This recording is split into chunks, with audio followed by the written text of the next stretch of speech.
right, everyone. So thank you so much for being here for this talk today.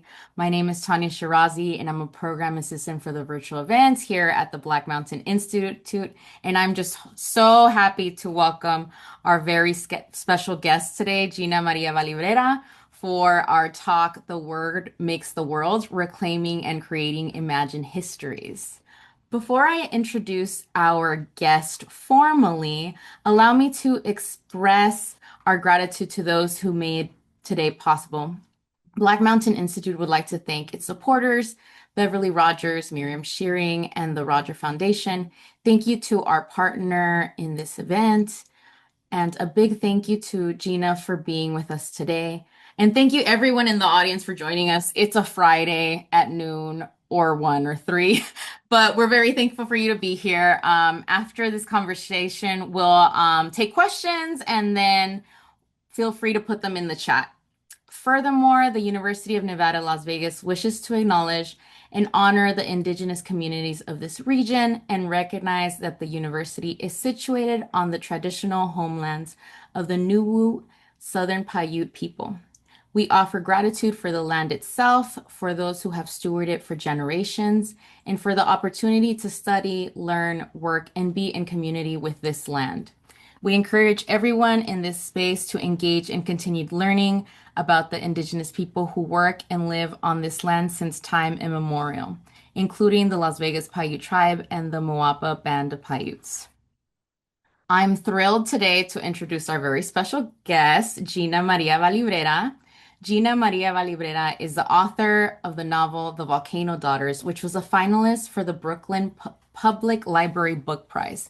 She earned an MFA in prose from the University of Michigan's Helen Zell's Writers Program and has been awarded grants and fellowships from Aspen Words, Tin House, and the Periplus Collective, and her work has appeared in the Boston Review, Playtus, The Wandering Song, and anthologies of the Central America diaspora and elsewhere.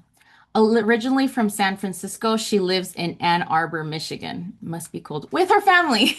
Welcome, welcome. So excited to have you today. So Gina, take the floor. We're so excited to hear you read.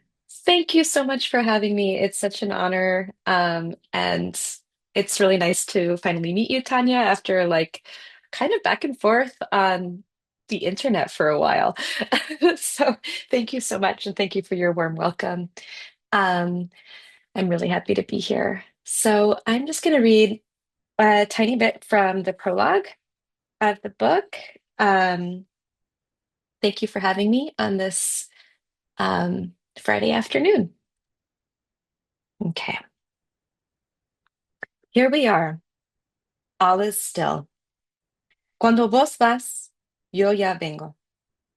We begin at la puchica root of the world. Before we were made, the animals chattered. Jaguars spat the bones. Monkeys howled, volcanoes howled, the stars howled, cold and enormous.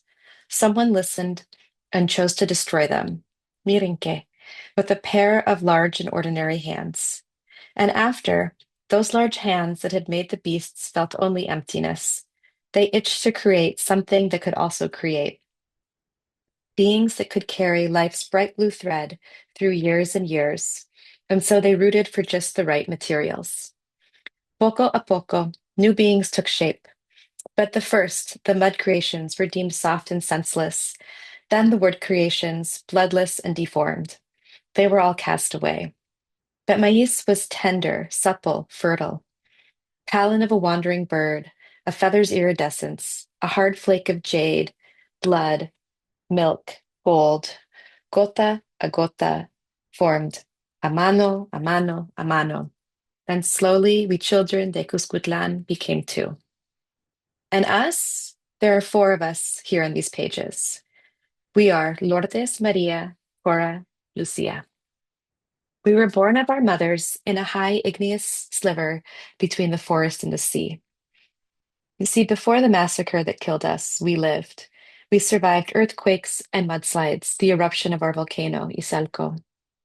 In the mountainside town where we all died, abandoned to rot, para más joder, piled like husks and leaves in a felled forest. Our mothers had listened to radio piped in from the capital. and smoked hand-rolled cigarettes in the coffee fields and never got the black dirt from under their nails.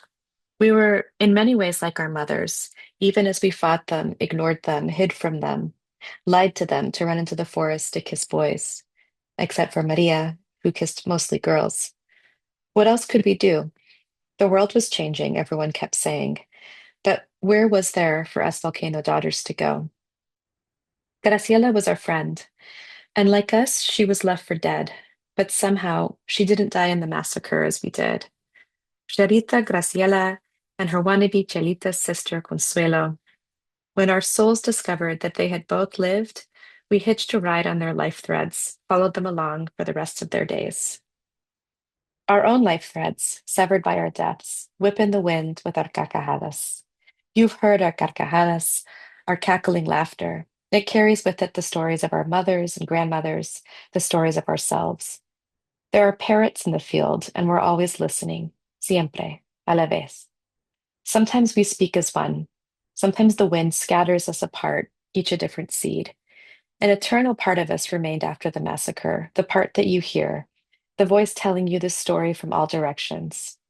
We are gathering the threads of our lives, finding the words to write a new book of the people, to make our world. Mirenque, the word makes the world. Because you know what we've learned? Every myth, every story has at least two versions. The growing of indigo and coffee, the movies and their magicians, the railroad tracing its long legs across our land like un pulpo, the story of a disgraced mother, a dictator, a nation's beauties, a weeping woman beside water, a prophet. These mythic figures shift shapes depending upon who tells their story and who listens. I'll leave it there. Yay! Amazing. I just love how poetic your work is, and I love that opening. It really like situates the whole novel for me and the ability to really like evoke this sense of like community within the girls who are going to be our narrators. So your novel starts with this chorus of ghost girls, right? They're very bold and they demand the reader to listen. And this is both like an invocation and invitation about the excavated testimonies of El Salvador's most silenced massacre, the indigenous victims of La Matanza in 1934. Mhm. Can you share with us a little bit of your authorial choice to use that first person plural, that collective, as the driving voice for this narrative? Absolutely. Thank you for that beautiful question, Tanya. Um, and thank you all for like staring at the top of my head while I read. So the voice of these four ghosts, it was the absolute seed of the novel. Like before there was a novel, before, my first kind of pass at telling the story was in a short story. And they were the voice that kind of helped me enter the story. I didn't know what was going to happen really. I knew it was going to have something to do with La Matanza and with these four girls who are speaking kind of beyond the veil. Um, but yeah, it was their voice, their collective voice was the one I just kind of kept coming back to. And I wrote this story, and then I soon discovered after feedback from friends and rereading my own words that it needed to become a novel and take up more time and more space and expand. But I kept coming back to the four ghosts as the kind of the people who the story belongs to, the ones that could tell the story with the nuance and detail that I needed, the authority that I don't, frankly, as a Salvadoran American, that I don't have. So I knew that the voice. I tried a few different ways to do this, right? There's sort of like the classic Greek chorus voice, which is fairly flat. It's just a we. It doesn't really ever break into parts and individuate. And I knew that that wasn't quite right. I knew that I needed a voice that sort of had the capacity to hold individual characters and voices. I wanted um, I wanted there to be sort of deviations from a single story. Like I wanted there to be space for competing accounts, memories, kind of embroideries, humor, and that like intimate sisterly texture of a relationship, like the relationships between the four girls to each other, also to Graciela and Consuelo, which I think. might have been lost in telling this from like a single note, right? And I also didn't want to go down the path of despair. I think that it was important for me to situate the narrative within um, this collective voice, but for that narrative to, carry with it this, this terrible story, this terrible history, but also to make room for life, to make room for laughter, to make room for the lives that, they had lost. Yeah, I love that you say that their interjections. There's so much like authorial expertise and choice in figuring out when they're speaking. And I love that the voices also have a different personality. It's not like they're a chorus Mhm. of girls that are saying the exact same thing. They're contradicting each other. They're inviting the reader, but they're also like tonally just shifting so much. And having these omniscient narrators really allow us to really get into the story of the two sisters, the ones that survived, Mhm. right? And we follow them throughout, and the ghost girls, they transmute into animas that narrate the story of the girls who lived throughout like the span of 30 years. They're not Mhm. like the holier than thou, self-righteous ghosts that are like, I will save you. Or on the Yeah. opposite spectrum, like the ones that haunt and you're terrified of in the middle of the night. So they contextualize and they translate for us, they self-indulge and they grieve. And they're really funny too. Like they're funny voices to follow. So, can you tell me a little bit of what inspired your work, like the tone of your work, and how you navigated through that, like lightness, but also like never also diminishing or negating the heaviness of everything that happened to the protagonist? Yeah. It's a really good question. I think, part of that was, I mean, part of that I feel like is also, it's like, like a craft choice, right? Like it's like you don't want any kind of fictional voice to feel flat, to feel melodramatic. However, like the content is full of tragedy and full of horror, right? And so I think I wanted to just sort of have science, like sort of this.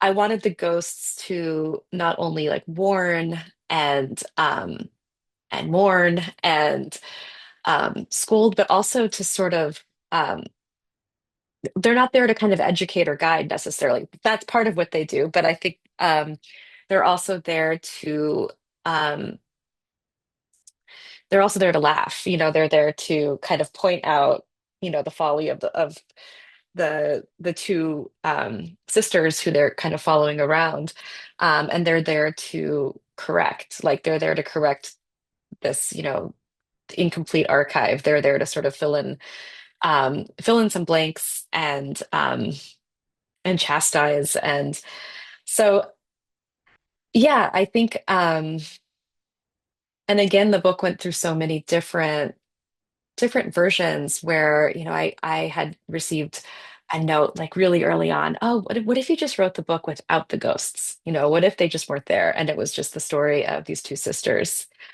Um, and I found that I really needed to bring them back in because, like as I said before, the story really belongs to them.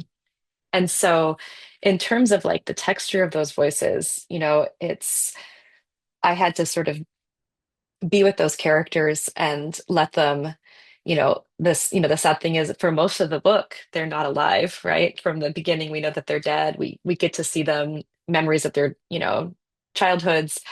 And so for most of the book, they are dead, but I really had to spend a lot of time getting to know who they were up until the time they're massacred.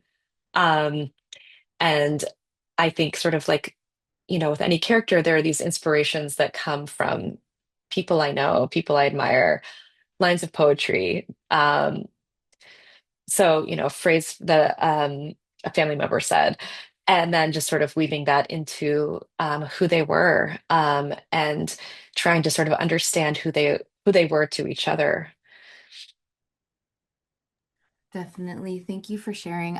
It reminds me a little bit of Saidiya Hartman's essay Venus in Two Acts and how she engages with the silence of the archives pertaining to Mm. the enslaved people that lost their lives and these particular girls that were um, in this horrible journey.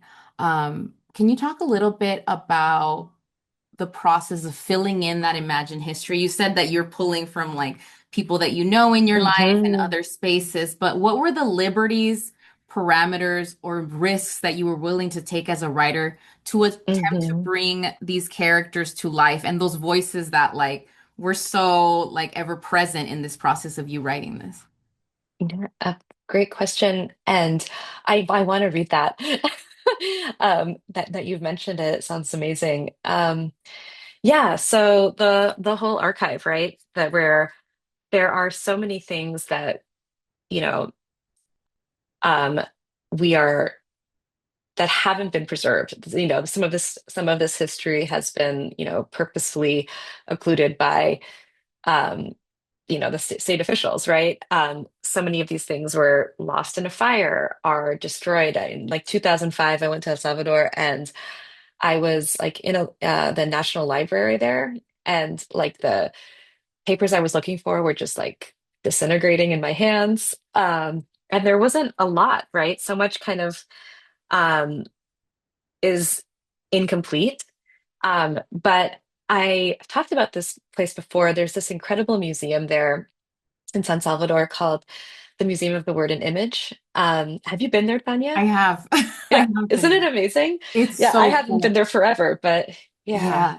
It's so small, but it it has like so much rich history there is yeah, totally. yeah, I love Yeah, it was, and I happened to be there at the same time they had this exhibit about La Matanza, and it had like testimonies from people who had witnessed it in childhood, were still alive. It had like, photographs, um, all kinds of stuff. And I learned that that was like the first sort of like public exhibit or kind of public acknowledgement, in an artistic space of this. And it's like this really interesting overlap between public art, right? Like gallery space and this history.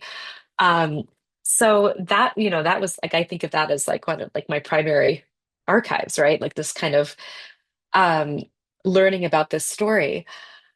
Um, and then there's a lot of, I think I'm really drawn to sort of these footnotes of history. So reading a line about like hearing about Consuelo, and learning about this historical figure who was married to Antoine Saint-Exupéry and, wanted to be this like great surrealist artist and never was taken seriously.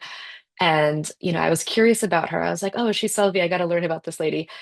And she's kind of from this time period. And she's really just like a footnote in her husband's stories. And she's just known as this like petulant, bratty, not a great artist. Like we never like really learn about the art that she makes. So I had to sort of invent that, right? And I was like, yeah, I'm not really writing history, I'm writing fiction, and I'm inspired by these characters. But really, like as I got to know her, for example, a little bit more, like what was there, I realized that, I'm not, I think, necessarily trying to be faithful to what is there. I'm trying to create something kind of different to live alongside of it. Um, yeah, and then there were, kind of like other kind of surprise archives, right? So like I mentioned poetry, we were talking about the San Francisco poet Leticia Hernandez Linares. She has a series of poems about Siwanawa. So, this sort of like scary woman by the water who punishes bad men, and how she's sort of been interpreted over the years. She's this mythic figure. Sometimes she's, this like terrible woman, this scary, um, nightmarish woman. Sometimes she has the head of a horse.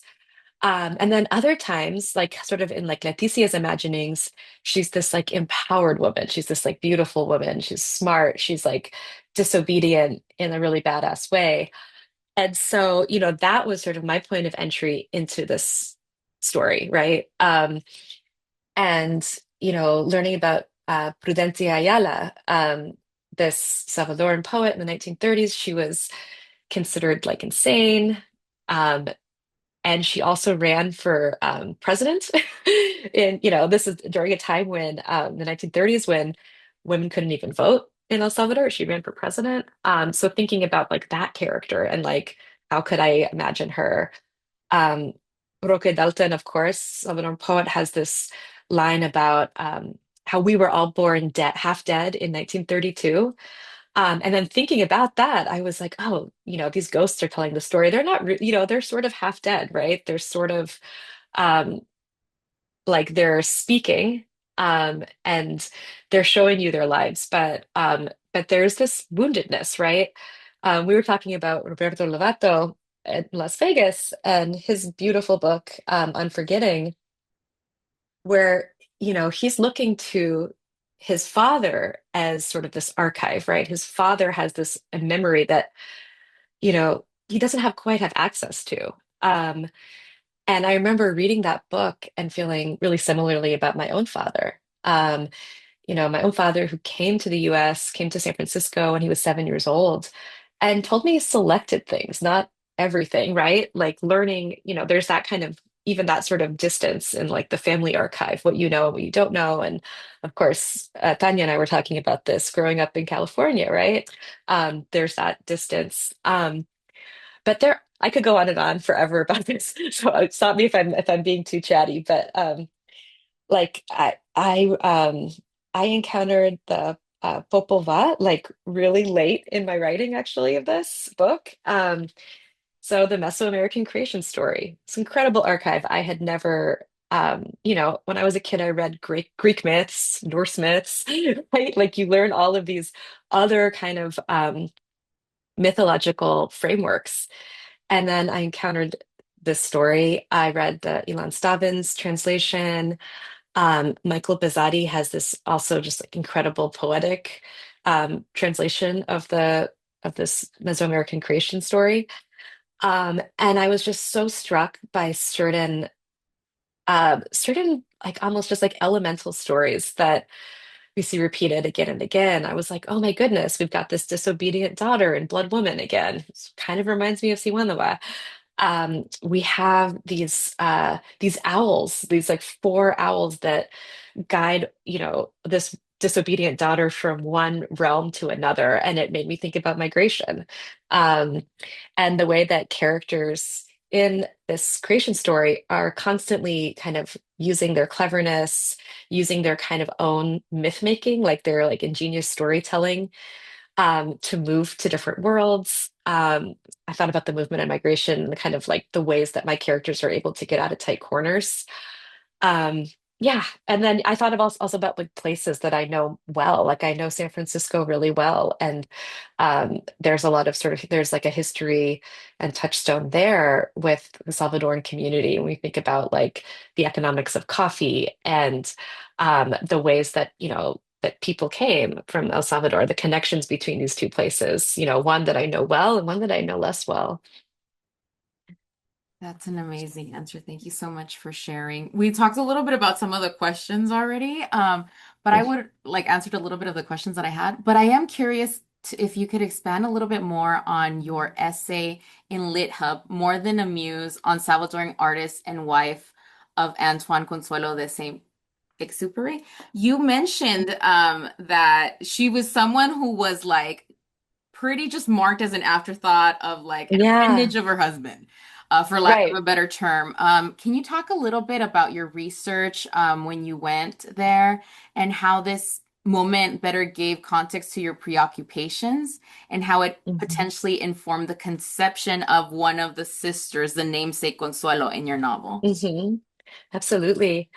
Yeah, I back when I was in grad school, I got a grant to go to France and try to learn as much as I could about her. And of course, as a fiction writer, I'm like, oh, I'm there for the quality of light. I'm there to like taste the cantaloupes in season, eat some bread and cheese because I want to like this is what she would have eaten, right?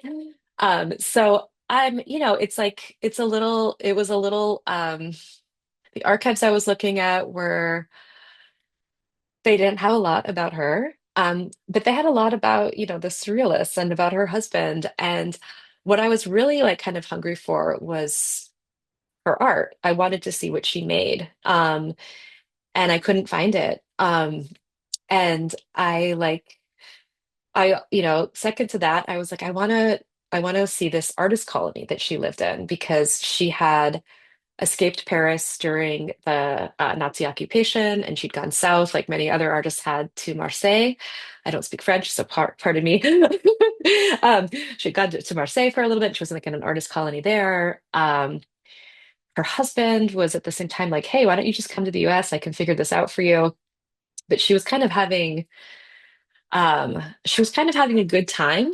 Um, strangely, during this time, she was like, "Oh, suddenly I'm making like all of this art," and um, she ended up going to this tiny town called Oped, um, which I found a place to stay. That was about, I think it was like 8 kilometers away from Oped, which is this like Roman ruin. And, according to the history, she and about 40 other artists had lived inside these Roman ruins and they had made art. And then they found out later that this artist colony was actually sort of founded by like sympathizers to the Nazi regime, which is like, like a strange calculus that did she know about that? Did she not? We can't possibly know, right? Um, And so I remember, like hiking through the mountains to get to this place and finding it. And then, so sort of like I feel like, and I know um many of you can probably resonate with this idea, like sort of you're writing fiction, you're trying to imagine a new world. And in order to do that, you're like, how do I enter it? Like, what is the kind of corollary with the historical event or the real world. And sometimes when you find the what's in the archive, right? The couple of sentences or the photograph or, the place itself, you're like, okay, cool, but this isn't enough. Like I need this is great, cool, but I need more, right? Like um I feel like for me at least, like the most like inspiring archives are something else. Like it's like a line of poetry, it's a song, it's a painting, it's something that's sort of like interstitial to like history as it's written. So it was incredible to be there and to see it, but I was like, oh, my work isn't done here. Like I can't just like transcribe this. I have to sort of lift her off the page and like eventually I was like I started writing her after seeing that. I was like, okay, now I know this and I can write her as an entirely new character, perhaps inspired by this one. Like she's just a different person. Like we don't know a lot about who she was as like a child. She sort of like fabricated a lot of stories about herself to like make herself seem like really exotic and like mysterious. She would tell this story about how like she had gone into like a forest in El Salvador when she was like a teenager and covered herself in honey. It's like just like she kind of had made herself into this like caricature. And so, I was curious, like once again, when I would find stuff like that, and I'd be like, okay, well, who was she behind that? Like, what is it about her that made her want to like kind of mythologize herself? And so kind of trying my best in a fictional way to kind of get behind that um, and reveal something else that might be more true, maybe not about her, but maybe about somebody else. Yeah, like what So, were her reasonings or her psychological preoccupation in order to right, create these like myths about herself? Like, was it protective? right. Was it like she just wanted to have her own like personal life? We'll never know. But I Yeah, love that you were willing to engage in that and make a character that like was unique in and of herself on the page based off of this like preoccupation with this person that you don't know much of. So there's so much creating there too. yeah. Yeah, I feel like sometimes that archive stuff is just a prompt, Yeah. right? And maybe you go sideways. Um, don't, it's like fiction writers, we don't have to be faithful to it. We can honor it, right? We want to honor the history, but then these like there are these the characters still belong to you, right? Like, still gotta make them breathe. Definitely. And I love that you say you like you could say it sideways. Like when I read your book, I was like, this is so talking about stuff in a slant, like in a slant where you're hitting different like preoccupations of like not only just historical concern, but understanding like legacies and stuff. And I love how the narrative voices of these four girls really allows us to span a wide amount of time. And they don't have like, they're not bound by the actual time that the story is taking place. Mhm. So we have a section where we are mainly in the 1913s, 10s, where we see El Gran Pendejo, Maximiliano Hernández Mhm. Martínez, en La Matanza, right? So that takes a lot of Mhm. real estate. We hear it from the point of view of the girls as they witness the two sisters survive. Then we have this aside with Patrick Bannon and the railroads in the 1800s. Mhm. And that really also contextualizes like this is something that repeats over and over again. Then Yeah. we have these literary references like Roque Dalton. We have Joan Didion and Mhm. Claudia. I want to say it's Claudia Lars at one point. I was like, I'm not sure if we're calling her La Claudia, but I'm thinking that's who Yeah. it is. Man Ray. So they're presently seamlessly in the narrative. I even recall Prudencia in there who wanted to be a Yes. president. So there's people that are Yeah. making their like little fictional cameos. So they're really present in the narrative. So can you tell a little bit in what ways these people were like, they were of course an intentional insertion, but in what ways was the text talking back to, paying homage to, reclaiming power from, um, by putting these characters in here?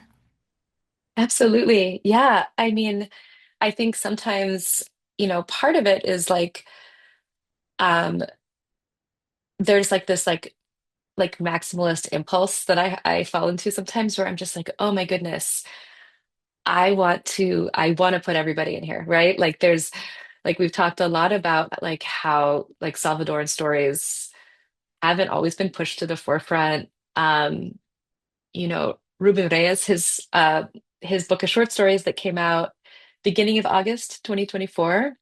My book came out mid-August 2024. He is the first like big five Salvadoran American book, right? Like mine's the second.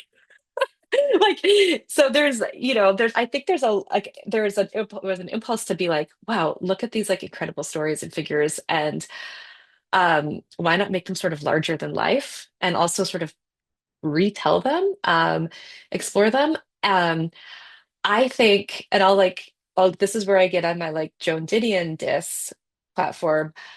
Um, she shows up in there too as one of those figures. And her book, Salvador, which was like 1980, 1982, about it's like this like slender, like terse little book that came out talking about like kind of the beginnings of the Salvadoran Civil War. And I remember like as like a young Gina like trying to learn more about, my family's history, my um, as a Salvadoran American, right? Like not someone who didn't grow up there, trying to like read about this history in this country, in this place, learn about, this stuff. That was like one of the books I found at the library, right? And so I read it and I was like, wow, this is so the perspective of like this like really wealthy white lady kind of like looking down her nose at people. Like I just remember like sections where she like goes to like see like a performance or something and she like makes fun of the people performing. She's like, oh, like the dancing was uninspired or something like that. And like I was like, wow, so this is like the definitive text, right? Or like this is like the New York Times said of it, like nobody has written the place better. And I was like, okay, so this is it. This is like the big book, but it's just like I was like, it's not there, right? This is not the story. Um, and it was almost as though she would write about like terror is the given of the place. So like that like idea that like that's the defining feature, that's the texture there's nothing else. There's no friction there. And it sort of like smashes the story, right? There's what else? You don't get individual characters there. You don't get there's no humor, there's no life, there's no insight, there's no defiance, there's just there's no art, right? There's no art there. The idea. And then I'll go back to Ruben. Ruben has this incredible short story. He's in his Here's a Rio Grande in Heaven book. And there's a series of stories that begins alternate history of El Salvador, or perhaps the world. And the first story in the book, he imagined this alternate Salvadoran history in which the people defeat the conquistadors in 1524. And there's this tyrannical dictator who leads an excavation of a dinosaur that's going to bring fortune to the country. So in that dinosaur story, the bones are human, they're earthed and refashioned into this like lucrative fiction for the patrimony. So there's so much going on there, right? Like there's so much going on in terms of like there's this like reference to the matanza that has happened years before this excavation. There's this tyrannical dictator. There's the idea of like national myth, like, oh, we're going to say this is what happened when actually there's a story behind it. Like these are human bones, not dinosaur bones. So he takes this very real place, El Salvador, 1941, a very real massacre, 1932 matanza, and he writes to sort of reveal rather than diminish, right? Stidian does. So I think I was just eager to like write into the places like and the people, these characters, that like Prudencia that reveal that like are like, I mean, even if like we go back to like craft, right? Like it's a choice to make something um maybe unfamiliar to the reader, maybe like surprising or interesting. Like at a baseline, do we have interesting rather than like despair, terror, these kind of words that are just so totalizing and flattening of the story that we have nothing to enjoy, like nothing to puzzle over, nothing to like actually make us truly feel um horror or sadness or anything else. So I think that was my hope, my desire. Um, Yeah, and it's amazing because there's so much like breath that you can take. And I feel like sometimes, as to segue to another question that I had, um, there's so many like myths, depictions of haunting, fever dreams, panic attacks, visions, hallucinations, like laughters that turn into fits, carcajadas. yes. So when we're talking about authors like Ruben Reyes, who is expanding genres, who's very experimental, doing a lot of speculative work, um, I would love to hear how, like, sometimes there's this tendency whenever a Latinx writer engages with the Mhm. supernatural or the occult or the off-kilter to automatically think that a book is magical realism. So I'd love to hear more Mhm. about how your book, your process departed, subverted, expanded, or embraced elements of the genre. Absolutely. Yeah, I feel like that's it's a question we all sort of face, right? Yeah. But like, did William Shakespeare when he wrote Hamlet? I mean, I love George Saunders. He wrote Lincoln and the Bardo. There's Talking Ghosts. He has a new book out, Vigil, Talking Ghosts, and nobody's calling that man a magical realist. And I mean, that's fine. Um, and I think, you know, I love Marquez. I love Pedro Paramo, I think is a brilliant book too. There's so much beauty in magical realism, but I think especially when I was a younger writer, I felt like it was just like this burden of expectation, and I was very resistant to it because I was like, no, I want to do it differently, right? I'm still figuring out my voice. Um, I think, and I was also resistant to like certain associations I had with it. Sometimes I was like, oh gosh, like is it derivative? Is it a marketing ploy? Is it a way to get, um, people to buy this for their book club because they want exotic fluff or something? Um, I felt like there was this sort of, I don't know, like even the way the book covers would come out in like the 80s and 90s that were kind of magical realist books where I was like, it's a lot of mangoes. It's a lot of like female characters who I interpreted as being drawn very lightly, very like super sensual, almost like decorative. And I really resisted that.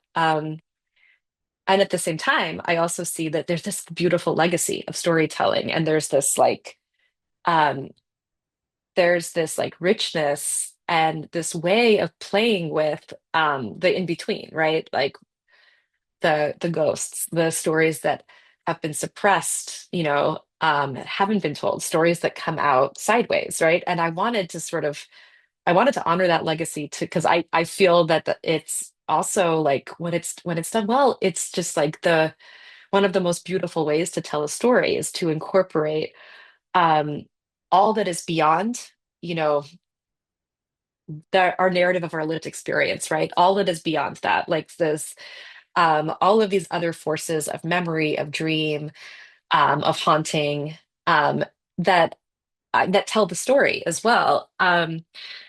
So, I think I was sort of trying, as I was writing this, I was really trying to balance that legacy, the kind of expectations that I associated with it, with my desire to sort of um, subvert that genre, um, and introduce sort of an element of like interruption, intervention, literary surprise. I think part of that has to do with the four ghosts interrupting each other.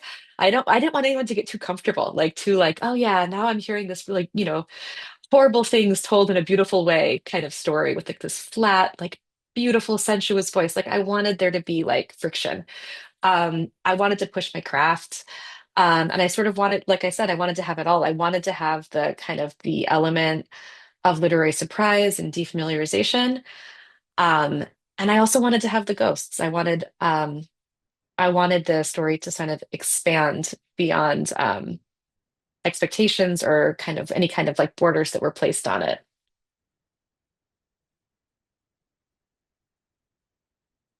Oh, dear Tanya, I think you were muted. Of Yeah, thank you. I love how course. experimental and how like there were risks that you took in terms of legibility or ineligibility. Sometimes that like they were always intentional depending on like the audience that you wanted to reach. And I love that you were talking a little bit about expectations, which of the genre that you are supposed to be writing in. And as like a Salvadoran American writer too from LA, writing from the diaspora, I also feel like there's also a burden of representation, right? So sometimes there's Yes. like, let's talk about how you can make this marketable, but then also there's this background of like let you better get it right. You better get it Right. right because you're the Right. first one out the gate. We're looking at Yeah. you. So Right. Are you um authentic? Like, yeah, what are your how credentials? authentic are you? And to who there I can talk about this for Yes. hours, but Yeah. like there's definitely a lot of like calculus that goes behind this. So I'm wondering how did writing from the diaspora inform your sensibilities and approach to writing this specific book, which is historical fiction and a lot of like Mhm. inserting or attempting to fill gaps of these histories that like are not archived. Yeah. Oh my gosh. Yeah. You're speaking to my heart, Tanya. It's are you authentic enough? Are you real enough? Have you spent enough time in the country, right? Like, do you eat this every day? Um, like uh my husband, oh, this is a side note, but like you've probably seen those like internet memes that are like, oh, you don't look this or whatever. And then it's like, oh, wait, do I look this now? Like, like my husband's Filipino and he sent me a meme yesterday that was like, you don't look Filipino. And then it was like a person like riding a water buffalo. And he's like, do I look real now? So it is that like whole like, I mean, like people talk about writing in general and having that feeling of imposter syndrome. But then there's the additional burden of like, okay, can I tell this story? Can I tell this story? And then do I have I been like awarded the like authority to tell this story? And like, what does it say about me that I want to tell this story? And like, should somebody else tell it? I don't know. So I think And also, we're working with like an incomplete archive, right? We're working with things that are fractured in diaspora, things that are lost, not knowing like the whole like lineage of the family, right? If you're not spending enough time there. For me, like I didn't grow up speaking Spanish. Very little Spanish. My dad came to San Francisco at 7 years old, and he grew up in an era of assimilation. Um, my grandparents didn't learn English. They spoke Spanish, and but at the same time, and my dad, very proud Salvadoran, but he got a lot of shit um, because of racism, assimilationism, all these different things as a Spanish speaker, you know. And so it was also like, aside from, conversely, though he was a proud Salvadoran, um, Spanish is his first language, always considered that his home. It was also a great source of pride for him that he spoke what he called perfect English. He had an accent, but he thought he didn't have an accent. He was like, I speak perfect English. And so he never like was like, I want my kids to be bilingual. He never spoke it exclusively to me or my siblings. And so I really had to like approach this sort of like a detective in many ways, like because there are things that, aside from language, like there are things that I know that I've lived um, that I know, especially now living in the Midwest, that differentiate me and my background and my understanding from others, right? Like I know, I am Salvadoran American from San Francisco. Um, this is my family. These are the stories I know. But then I also had to like learn and research and study and jot down a word that I heard like a relative or a friend say and like be like, wait, what does that mean? What's the context? What's the background for that? And sort of make my way to it. So yeah, so part of it was like, okay, like um I'm trying to honor these characters, and I'm trying to, bridge sort of like this diaspora, this point of view that, we're always doing this as fiction writers, like throwing our points of view into other consciousnesses and finding those similarities, finding like what we share in common. Um, and at the same time like sort of like letting the reader also do some of that detective work too and be like, okay, you can look this up too. I looked it up. Like you can learn like this, like this little piece of history might be interesting to you, or it might make you curious about this. So it's I think I was curious when I found out about like the history of like the railroad and what that had to do with like the distribution of coffee. And I wasn't gonna like nerd out on it. I was gonna try to weave it into the fiction. But at the same time, I wanted to honor sort of like the way a lot of these stories are told, right?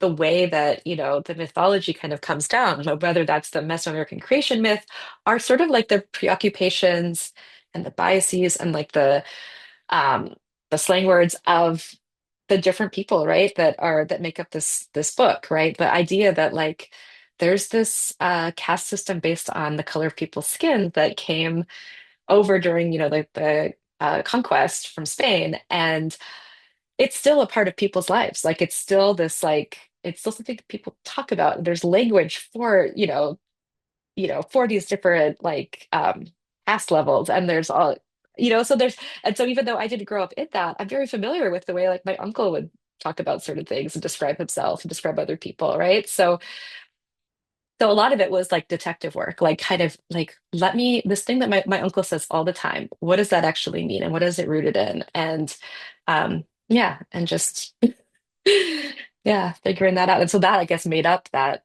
language. Yeah, and I love the level of labor and craft and work it takes to infuse like so many different words and have it be flowing and like really not just like color the language because I don't like using the word color, but more like really like deepen it when I feel like English does not suffice. So if there's like a Yeah. word that I know better in Spanish or that I know that it will connect with Mhm. my reader better, like I'll use it. And I just love how you throw in like bayunca, bicha, carcajadas, chacalele, chuca, chuchito, encachimbada, fufurufa. This is like all caliche. So like what were some of the sensibilities that brought you? Like when did you choose to like use these words and not? And what was like kind of what was dictating that? I think, yeah, thank you for saying that. Like, I think I was trying to like understand the voices of the ghosts primarily. Like, Mhm. um and also like realizing there's like a little bit of like anachronism there. Like some of these are more recent colloquialisms that may not have been around in the 1930s, right? But at the same time, I am feeling like these ghosts are sort of existing outside of time, like especially in the end of the book where they're just sort of like, here we are, we're in the eternal now. We are living, amongst you. We kind of floated into bodies for a little bit. And so they sort of have access to all these like permutations of language throughout time. And I wanted them to have that, right? I wanted them to have just the ultimate freedom of expressing themselves. And also part of it, I think, is like precision. It's like that's just the right word. It's not, they're not giggling. These are like the carcajadas of like a Yeah. flock of like ravens screaming across the sky. Like this, there's some power that I think exists in a lot of these words. And there's sort of like, um, there's this like the idea of like a concealed universe, like underneath this tapestry of words and references and like just trying to, I guess, like trying to like to access it, to live it, to hear their voices. That was sort of my North Star writing this was come back to this voice. And this voice is sort of like it's sort of a teenager voice. Yeah. Later, sometimes they're like these wise older women, but I think when we first meet them, there's this like just like there's this defiance, there's this silliness, there's this impulsivity. And I think I wanted that to be reflected in like um, people using slang, right? People using their very specific and intimate language. Yeah, that's beautiful. Thank you so much for sharing. We have a few minutes for questions. Does anyone have a question? You can drop it in the chat. Meanwhile, Gina, did you have some prompts that you wanted to share with us, regarding like your process? Sure, absolutely. And again, like thank you, Tanya. This has been a beautiful conversation. It's been really, really nice. But yeah, I think a lot of what I've written or what we've talked about today about the book is really about sort of like detective work and kind of uncovering these like imagined stories under this like kind of concealed universe. And so for me, that's the questions that have been really helpful for me in writing this book has been like thinking about like footnotes of a history that matters to you. So thinking about um, the history of it could be something in your family, it could be just something that you are kind of experiencing now, like a contemporary history, a contemporary story, and trying to trying to understand like kind of the details that underpin it. For me, like kind of getting like my entry point into a lot of the facets of this book were after I'd figured out that this happened, the 1932 La Matanza. I wanted to know about like the individual characters that lived it or didn't survive it. And beyond that, what their world was. So I entered that through thinking about like the footnotes of a history. And then it was kind of like collecting the data of what is already there. So, like, what has been written about it? So, reading Joan Didion again, reading different historical accounts, like Thomas P. Anderson has this book from like, I think like 1990 called Matanza, which is his kind of like ethnographic anthropological history um, of this time, right? And there's all kinds of occlusions and voids there, right? Like it's an overview, it's distanced, and how do you get inside of it? So think about like kind of collect what's already there, and then think about what's missing. And so this is where like the generative writing prompt comes in. Um, think about how you enter the conversation, and not necessarily you, but how a voice of a character that you create says something specific about this history that is not already there. So, what maybe has not been written or has not been written enough, um, a perspective that you can't identify, something that, raises like something raise there's an absence there in what's already been written that you have a question about. So I guess thinking about your point of entry as sort of this question, and then who is the character, what is the voice, what does it sound like, who has something to say about it, and they don't have to be a supreme authority. They don't have to even be aware um, of all of these different stories that exist in the archive, but maybe they have this way of telling the story in a way that only they can tell. So, a great example I give is, has anyone read Peter Hodavy's The Fortunes? It is so good. But in one section, he writes a section about the murder of Vincent Chin, which happened in Detroit in like 1982.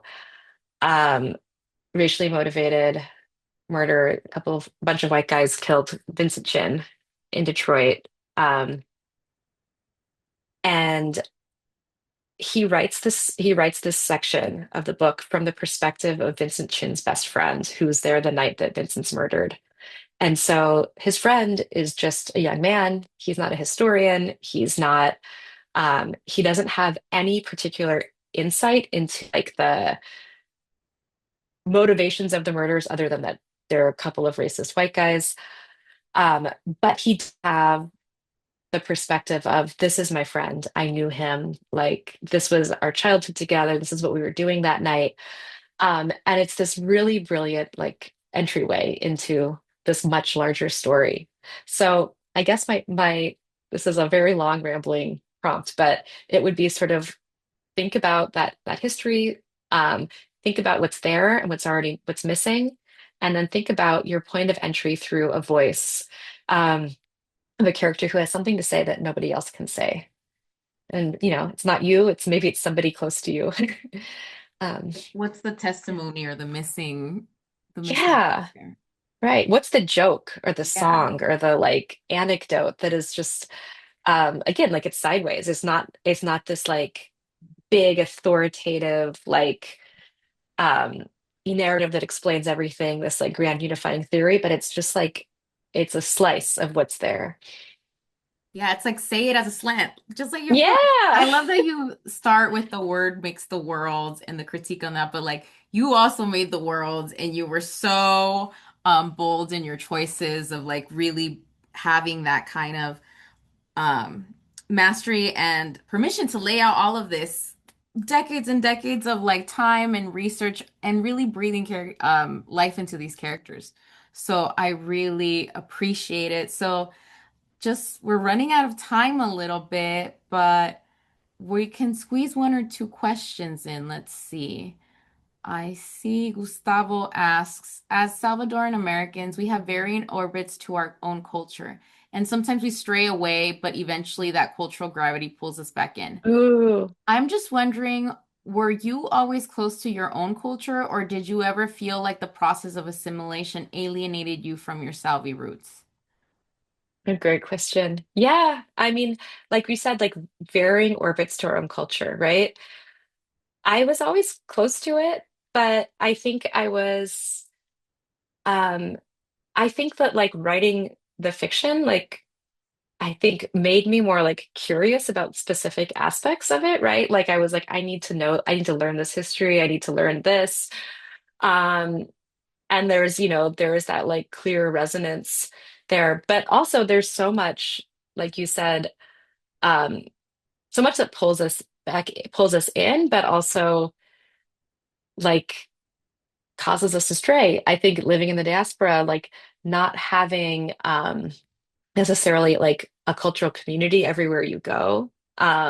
Certainly when I moved to Ann Arbor, Michigan for grad school, I was like, oh, I don't know any other Salvadorans here. and I have one friend here. I found one lady who is my good friend. And we have sort of like our own sort of small community, where we share you know, we share this culture. But yeah, absolutely. I think for me, there's always been like a sense of pride and affinity with other Salvadoran Americans. And then also like some of us are just like closer. I didn't go back every summer. My grandparents passed away when I was, before I knew them. Um, so yeah, I think it's a push-pull for, at least for me, it has been. Yeah. Amazing. We'll have one more question and then we'll close out. Delight asks, let's see, think about how you enter this conversation. How does the conversation, oh, let me see, where is it? There was a lot of experimentation with this work. What was the revision process like? Oh, yes, lots Delight of asks. experimentation, lots of revision too. I wrote it for a long time. My editor is a genius and she always believed in the ghosts, and like really like her like big edits were just like more ghosts. Like bring them, like let them know more, let them be more curious, let them be Mhm. more bossy. And those were all notes I was glad to take. Um, so yeah, absolutely. I think it was also like leaning into a lot of the experimentation was modulating. Like I was like, how much do these ghosts know? And then, Mhm. like my editor was like, they need to know more and they need to want to share more. And so leaning into some of the more like magical speculative elements too was its own process. And like I said, the ghosts and their voice was always sort of my touchstone, my like gut check if I was on the right track. So that was like a huge part of my revision where I mean, you know this, right? And I feel like the first draft, you're sort of telling yourself the story. You're just you're figuring out who these characters are. You're like hitting the beats for the plot. But then in like further revisions, you're really like, um, you're refining the voice. You're like, is this true? Like, this is what happens. This is what has to happen. But is this how it happens? Is this the voice? And so that was a lot of going back to that. I cut a lot of things. It was like much longer. But yeah, revision. It's something. Yeah, it's fun, right? Yeah. Well, it looks like we're out of time, but thank you so much, Gina, for Hmm. this conversation. It's so Oh, amazing to share space with you. I'm really honored. I love your book, what it does for the world, what it does for people that want something to connect to, that they're like, oh my God, I've never seen this before. It's amazing. Thank you so much. Tanya, thank you so much. I feel the same way. I'm so grateful for you. Thank you so much for putting this together, for your brilliant questions. It's been such an honor and a pleasure. Amazing, Mhm. amazing. And thank you everyone for attending. Yeah. The word makes Great the world. questions. Thank you. And we hope to see you at our next virtual event, which will be Poetry and Resistance, a conversation with Fareed Matuk and Hussein Arkan, our very own Hussein. It will take place next on April 3rd, 2026. So a cool minute from now. And look at blackmountaininstitute.org for more event info. And thank you, everyone. Again, thank you, Gina. Thank you. Thank you. Have a Bye. great one. Take care, everybody. Likewise, bye.